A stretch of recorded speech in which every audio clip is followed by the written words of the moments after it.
Olá, eu sou Tomás Toledo, sou curador-chefe no MASP e nós estamos na exposição Hélio de Sica, A Dança na Minha Experiência, curada por mim e por Adriano Pedrosa, diretor do museu. Essa mostra está inserida no ano dedicado às histórias da dança aqui no museu, junto com outras exposições, seminários, palestras, oficinas e publicações. A exposição tem como ponto de partida os parangolés, esses radicais trabalhos de Hélio de Sica, onde de fato podemos ver a presença da dança, do ritmo e da coreografia. Trabalhos que foram feitos a partir da experiência de Hélio de Sica na Estação 1ª de Mangueira, famosa escola de samba carioca. Nesses trabalhos, a dança não é só tema, mas também ela é parte integrante do trabalho, pois essas vestes, essas roupas chamadas de parangolés, deveriam ser dançadas, vestidas, utilizadas pelo espectador participante. Se por um lado, a dança estava de forma clara e evidente nos parangolés, em outros trabalhos do artista, a dança se faz presente de forma mais sutil, mais cifrada e muito mais formal. Nesse sentido, a exposição tem um olhar retrospectivo em relação à obra do artista. Partimos dos parangolés, mas olhamos para os trabalhos anteriores aos parangolés para identificar neles elementos rítmicos, elementos dançantes e um interesse pela coreografia e pela música. A exposição está organizada em 6 núcleos, que são núcleos dedicados às séries do artista. Começamos com os meta-esquemas, passamos pelos relevos espaciais, os núcleos, os penetráveis, os bólides e, por fim, os parangolés.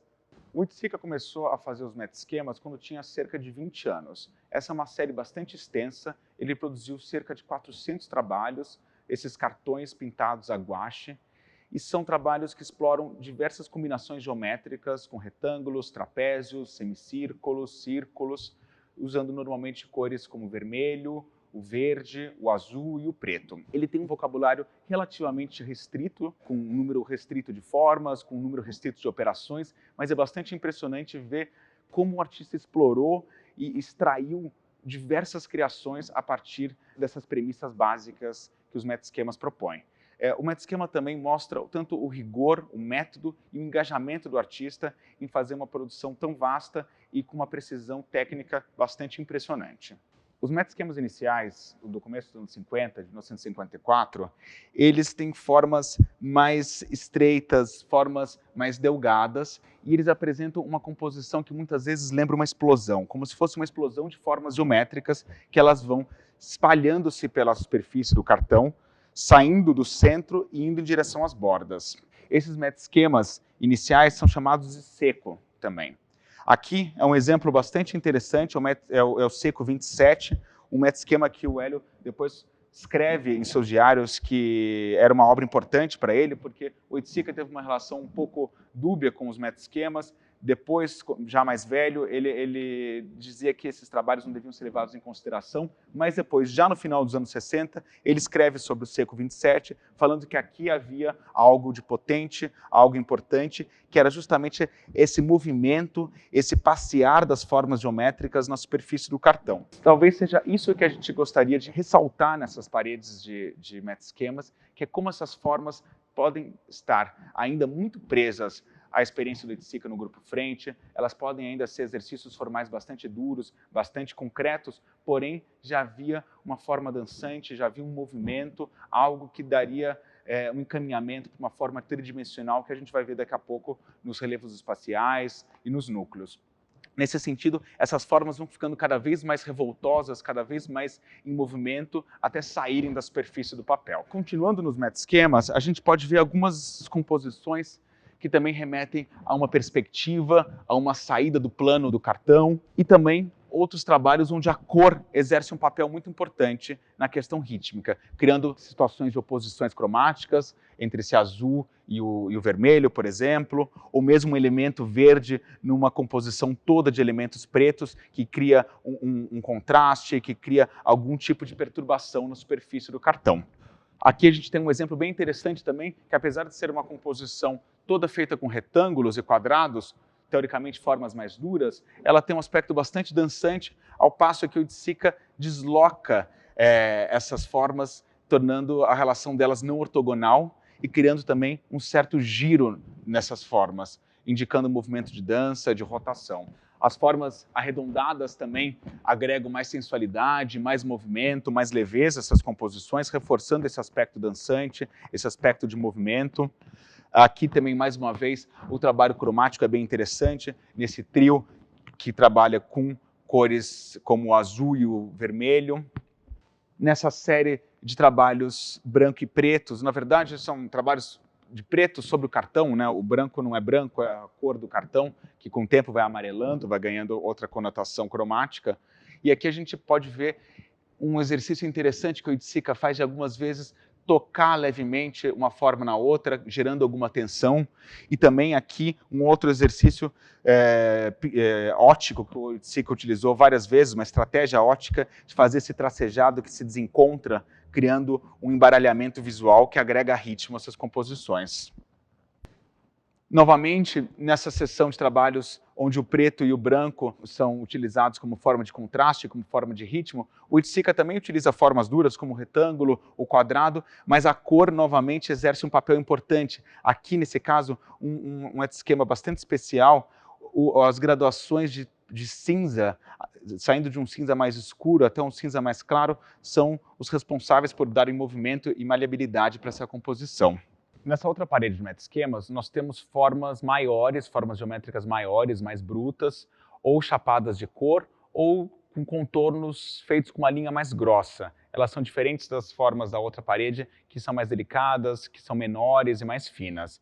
Aqui, a vibração e o ritmo acontece muitas vezes pelo contraste do preto e do branco, como a gente já viu em outros trabalhos, mas também cada vez mais pela certa fricção das formas uma com as outras. O Hélio vai explorando cada vez mais essa relação bastante interessante, que uma forma chega quase a tocar em outra, ou ficam muito próximas, num certo bailar entre essas formas, num movimento bastante sensual entre elas. O uso das cores também se intensifica cada vez mais, com chapados de verde, chapados de azul, chapados de vermelho, e mais uma vez esse espaço entre as formas vai ficando cada vez mais fino, cada vez mais tenso, e isso vai gerando também um movimento e um ritmo cada vez mais específico para essas composições desses meta-esquemas já mais tardios, dos anos 50, entre 57 e 58, na verdade. Também é interessante pensar que o Oiticica foi explorando muitas vezes o mesmo tipo de composição, mas com pequenos detalhes distintos, né? Aqui a gente pode ver duas composições vermelhas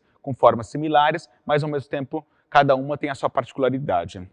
Aqui a gente pode ver nessas composições com as bordas mais grossas o uso cada vez maior dessa estratégia dançante, dessa estratégia das formas quase se tocando uma nas outras. A gente pode ver isso aqui, aqui também, onde de fato elas se tocam. Aqui elas quase se tocam em alguns momentos. E também a gente pode ver o uso mais intenso da cor. Esse aqui é um exemplo maravilhoso de como esse azul cria uma vibração cromática e o movimento não está somente na composição formal, mas também no uso da cor e na intensidade dessa cor. Essa composição também é bastante interessante porque ela tem essas flechas que apontam para diversas direções, indicando um movimento coordenado dessas formas, também remetendo a uma ideia de coreografia, uma ideia de dança.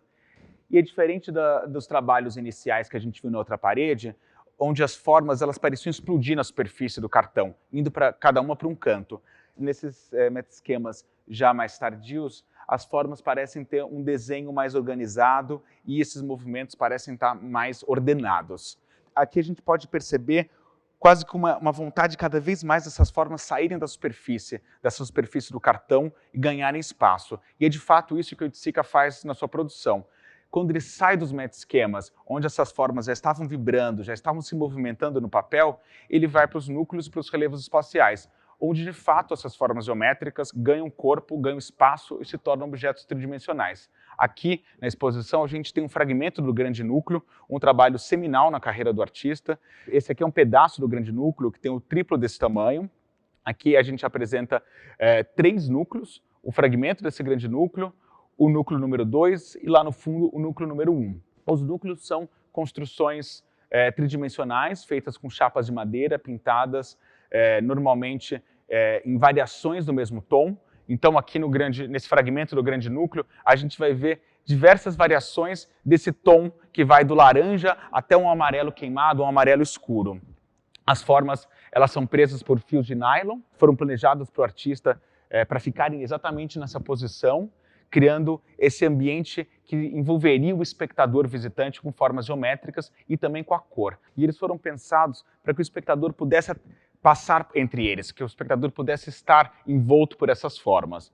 Porém, com o passar do tempo e com a institucionalização da obra do artista, isso não se tornou mais possível e também porque o espaço entre essas formas é bastante diminuto. Mas aqui já havia a semente da interatividade na obra do artista, a semente da proposição que o artista fazia para que o público entrasse em contato com a obra. Essa participação efetiva do público na obra do artista só vai acontecer nos penetráveis, que a gente tem o penetrável número 1 aqui na exposição, onde o público de fato podia entrar, manipular e mexer na obra. Nesse fragmento do grande núcleo, o Oiticica utiliza retângulos e quadrados, estão todos posicionados de forma ortogonal, e com essas variações cromáticas que também criam um certo ritmo, também criam uma vibração cromática bastante intensa. Já no núcleo número 1, as formas não são ortogonais, elas têm um pouco mais de movimento, e a interatividade é reforçada por esse espelho que propõe que as pessoas que olhem a obra possam se olhar mescladas à imagem da obra e que também você possa ver a obra a partir de uma outra perspectiva de baixo. Aqui também o Oiticica utiliza a estratégia de trabalhar com diversos tons. Aqui ele vai de um amarelo até um quase rosa, passando por um laranja. Isso também reforça esse aspecto corporal e esse aspecto ambiental da cor, que era tão caro ao artista. O núcleo número 2 apresenta formas soltas no espaço. Elas não estão presas na grade ortogonal do grande núcleo e também ele não apresenta só retângulos e quadrados. Aqui também tem uma presença bem forte de triângulos e essas formas estão todas sobrepostas, criando uma imagem um pouco mais densa e confusa e que também pode fazer uma referência à explosão dos meta-esquemas do início da década de 50, dos meta-esquemas que tinham aquela explosão de formas, não tão organizadas como os meta-esquemas mais tardios. Mais uma vez, o artista também utiliza diversos tons da mesma cor e também é importante a gente pensar a forma que ele pinta, pois não é uma pintura chapada, é uma pintura que tem textura, que tem corpo nessa cor. Diferente dos núcleos, os relevos espaciais eles são peças únicas, que têm um aspecto quase como de um corpo que está suspenso, flutuando no espaço.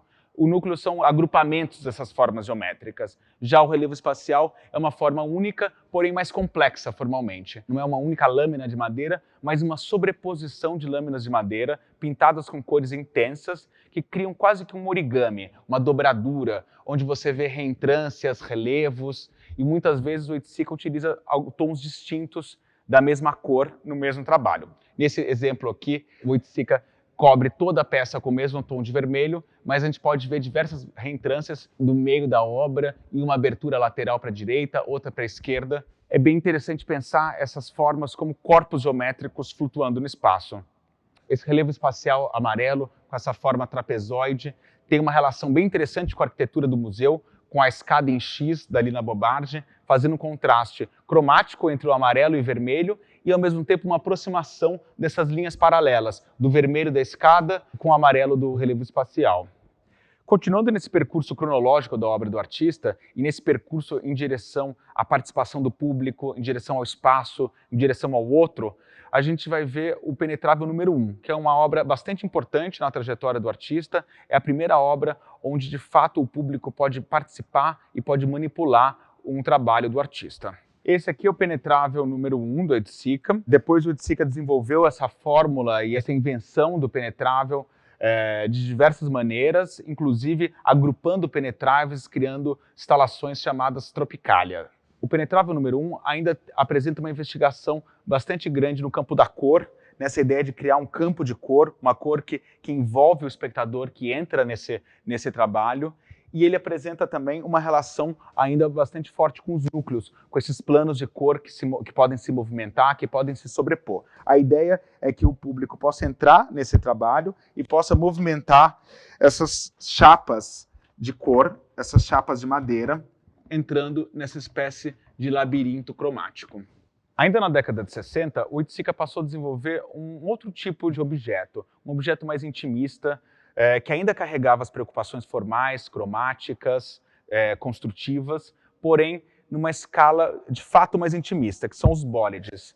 Eles ainda carregam bastante das investigações dos núcleos, com essas composições geométricas, essas formas que se abrem, que também convidam a participação e a interação do público, mas eles têm uma escala bastante distinta. É como se fosse, de fato, uma maquete das intenções e dos interesses já expressos nos núcleos.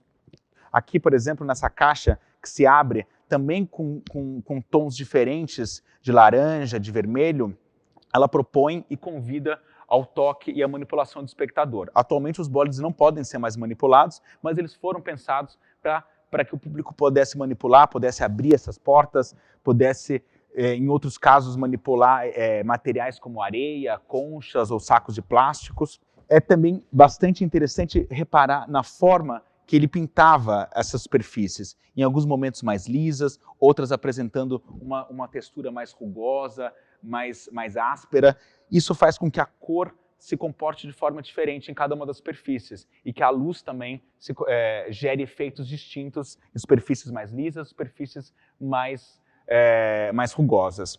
Esse aqui é um trabalho fundamental na carreira do Oiticica e também um trabalho bem interessante para a gente ver como os bólides foram uma porta de entrada para temas de cunho social e político na obra de Oiticica.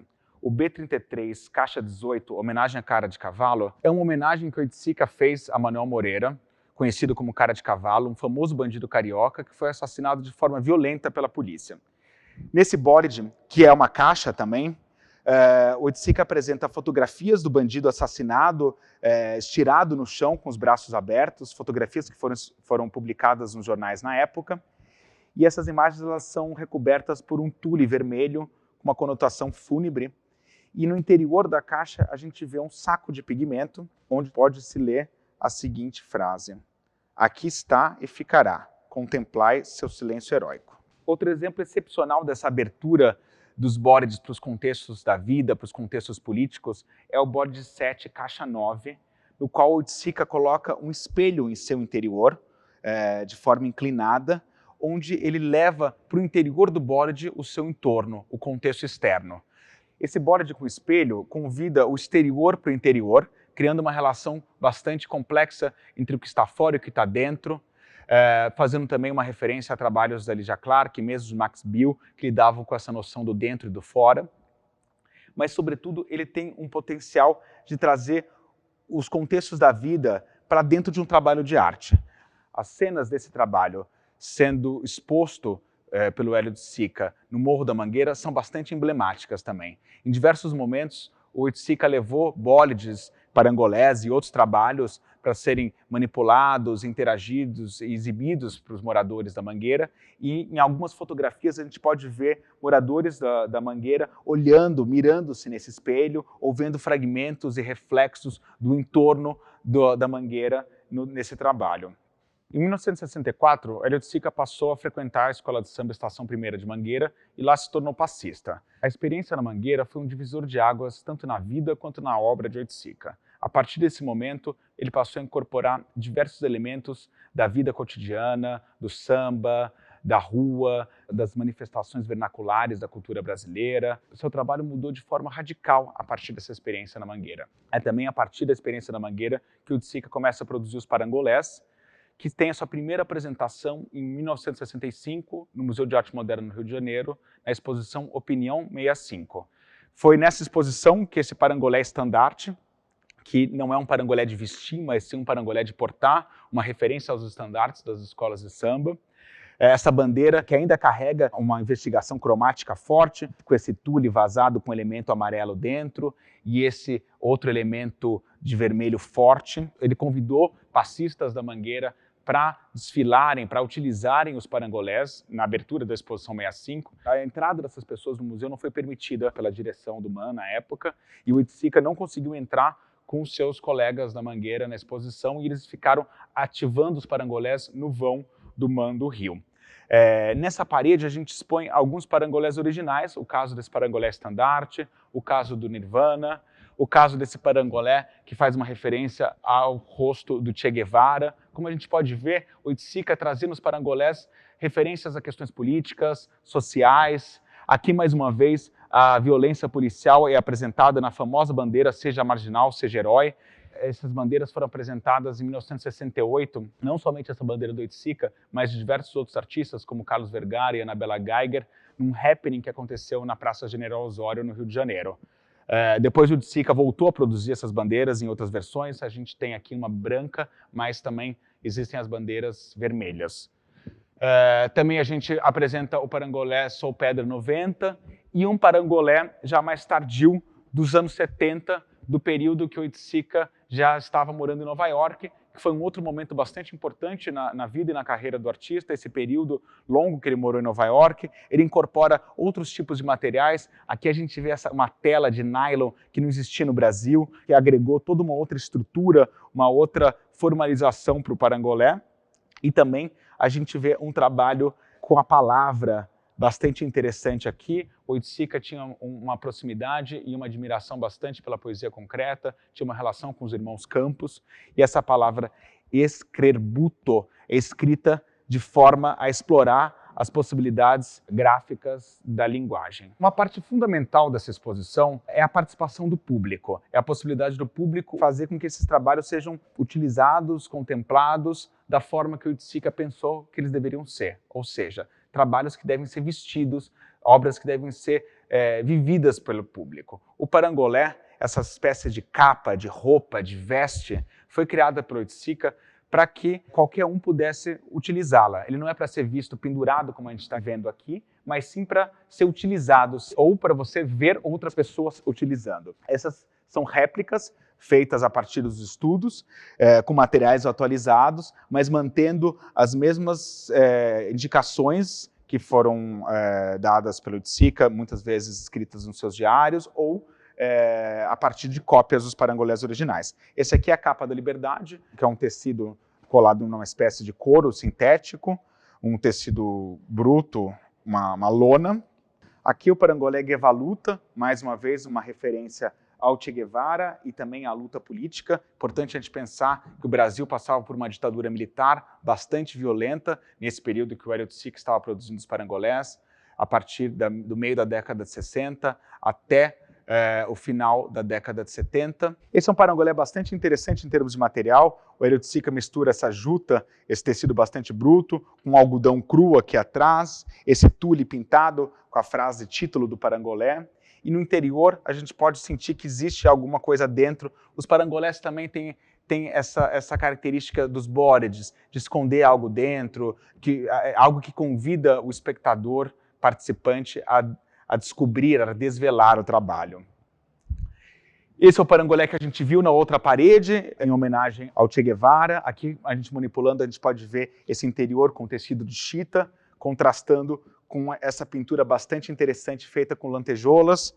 Isso também é um indício de como os materiais utilizados nas fantasias, nas alegorias das escolas de samba influenciaram na produção do Oiticica. Ele foi agregando esse tipo de vocabulário estético e material nas suas produções.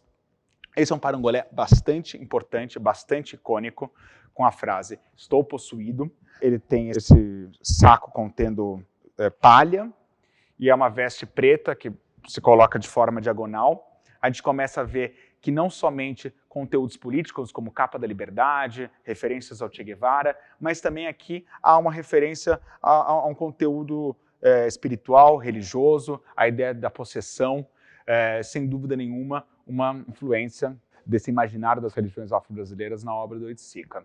Aqui, mais uma vez, a gente vê o uso da juta, com plástico e esse tecido cru. Esse é um parangolé que tem uma frase bastante icônica do Oiticica: da diversidade vivemos. Uma frase que tem um poder de síntese muito grande da maneira que o Oiticica olhava para a história do Brasil, olhava para a realidade, essa realidade bastante desigual e complexa brasileira, que em meio a desigualdades, a diversidades, existe um poder de criação bastante potente, que é o que ele está iluminando e reforçando aqui, que mesmo da diversidade conseguimos viver da forma que vivemos e criar da forma que criamos. Esse é o famoso P4 capa 1, um parangolé bastante icônico que ficou conhecido pelas fotografias com Caetano Veloso vestindo. Ele tem um trabalho cromático interno bastante poderoso, misturando tecidos de cor azul, de cor amarela, um tule roxo, essa tela pintada de vermelho, que é um parangolé que foi produzido na mesma época que o parangolé estandarte, que a gente já viu na outra parede, e também nos faz lembrar do tule pintado que a gente viu em alguns bólides de vidro. A partir do momento que o Oiticica começou a produzir os parangolés, alguns bólides também se transformaram em objetos vestíveis. É o caso desse contrabólide feito de tule preto, que o Oiticica criou por um projeto que se chamava Esquenta para o Carnaval, que era uma forma de happening e proposição, onde ele utilizava bólides como este, numa ideia de fazer, de fato, um esquenta antes do carnaval, uma preparação para o carnaval. Já nos anos 70, o Oiticica passou a utilizar materiais mais industriais nos parangolés, como o caso desses dois, de plástico vermelho e azul, que são simplesmente faixas de plástico que podem ser manipuladas, interagidas e vestidas pelo público. Esse aqui é um parangolé dos anos 60, um parangolé bastante importante, onde o Oiticica traz materiais como a palha, a juta, e vai criando essa sobreposição de camadas até chegar no texto, esse texto bastante icônico também na produção do Oiticica, onde se lê Incorporo a Revolta. Mais uma vez, uma mescla interessante de conteúdos políticos, a revolta, e religiosos, espirituais, essa noção de incorporação, que pode pensar numa incorporação de um espírito, de uma entidade, ou mesmo de um conteúdo político, a revolta. Esse é um parangolé bastante icônico também, a gente pode ver ele em diversas fotografias históricas do arquivo do Oiticica, com moradores da Mangueira utilizando. A Nininha da Mangueira utilizou esse parangolé diversas vezes. Ele se chama Xoxoba. Ele tem as cores verde e vermelho, numa capa dupla, que tem duas camadas de tecidos. E esse é um parangolé que carrega o nome da escola de samba, Estação Primeira de Mangueira. Aqui é uma referência às cores da escola, com o verde e o rosa, que, por sinal, são as cores que pautam o projeto gráfico do nosso catálogo. E aqui, por fim, um outro bólide vestível, esse bólide feito com esse saco de plástico e com uma inscrição poética onde se lê: "O teu amor eu guardo aqui". Os parangolés, esses objetos performativos, esses objetos que são feitos para serem utilizados, dançados pelo público, são bastante difíceis de serem mostrados dessa forma que a gente está vendo aqui, porque eles estão inanimados, não há interação entre público e obra. Uma maneira interessante da gente ver o potencial desses trabalhos são nos vídeos que o cineasta Ivan Cardoso fez do Hélio Oiticica, utilizando os seus parangolés, e também das filmagens que o Ivan Cardoso fez dos moradores da Mangueira, utilizando e interagindo tanto com Hélio quanto com os parangolés. Aqui na exposição a gente apresenta 3 filmes, Heliorama, Helioframes e HO, todos nessa parceria Ivan Cardoso, Hélio Oiticica. São imagens maravilhosas, históricas, onde a gente pode ver toda a potência e as diversas possibilidades de uso que os parangolés apresentam. A exposição termina da forma que começou, com os meta-esquemas. Nessa última parede, a gente fez uma seleção de meta-esquemas pintados em preto. São composições bastante rítmicas, um trabalho óptico bastante apurado, e essa sequência de meta-esquemas faz um trio com outros 3 trabalhos. A gente apresenta, ao lado dessa seção de meta-esquemas, um trecho do filme HO, onde existe uma rara cena, talvez a única cena filmada, do Hélio Oiticica com a Lígia Clark, artista brasileira, grande amiga do Hélio Oiticica, onde os dois surgem de um penetrável, dançando, e vão vindo em direção à câmera, fazendo um bailado entre os dois, uma dança entre os dois. É uma cena extremamente bonita, e isso mostra uma relação não só de amizade do Hélio com a Lígia, mas também é uma referência nossa à importância e à influência que a Lígia teve na obra do Hélio, e a influência do Hélio na obra da Lígia, dessa parceria artística entre os dois. Completando esse conjunto dos meta-esquemas com o vídeo do Hélio dançando com a Lígia, a gente apresenta aqui um bicho da Lígia Clark, trabalho bastante emblemático da produção da Lígia, onde essas formas geométricas ganham corpo, ganham movimento. Tem uma relação bastante interessante com a produção do Oiticica. Os dois saíram das experimentações formais bidimensionais, do desenho, dos estudos concretos, e ambos foram cada vez mais caminhando em direção ao tridimensional, ao participativo, ao manipulável, ao performático. Então, esse conjunto de meta-esquemas com bicho, dessa cena dos dois dançando, tenta dar conta um pouco dessa relação entre os dois, estética, artística e também no campo da amizade, e também mostrar os caminhos que a produção brasileira tomou na década de 60 nessa busca, nessa procura cada vez maior pela vida, pelo corpo, pelos contextos sociais, políticos, saindo cada vez mais do campo propriamente artístico e formal. A expografia da exposição foi pensada em diálogo com a arquitetura do segundo subsolo do prédio do MASP, esse projeto da Lina Bobardi. Esse espaço tem um elemento central muito forte, que são essas escadas em rampa que formam um X pintadas de vermelho. Do vermelho da escada, a gente derivou os vermelhos dessas 3 paredes, que fazem essa espécie de galeria central, e essa galeria central é rodeada por galerias laterais. Os painéis, em vez de terem as suas bordas retangulares, aqui as bordas são chanfradas. Elas têm essa angulosidade na ponta, que é uma referência tanto ao X da escada vermelha da Lina, do segundo subsolo, como também às formas geométricas da obra de Oiticica.